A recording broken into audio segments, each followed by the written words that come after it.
Allahu Akbar, Allahu Akbar, Allahu Akbar. La ilaha illallah, Wallahu Akbar, Allahu Akbar, walillahil hamd. Bismillahirrahmanirrahim. Assalamualaikum warahmatullahi wabarakatuh.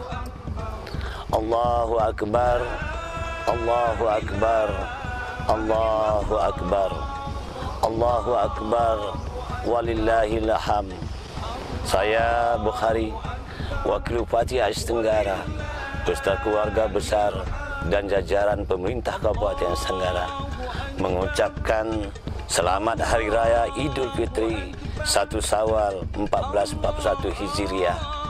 Mari kita merayakan hari nan fitri ini dengan tetap istiqomah, menerapkan pola hidup bersih dan sehat, serta tetap mematuhi protokol kesehatan dari pemerintah.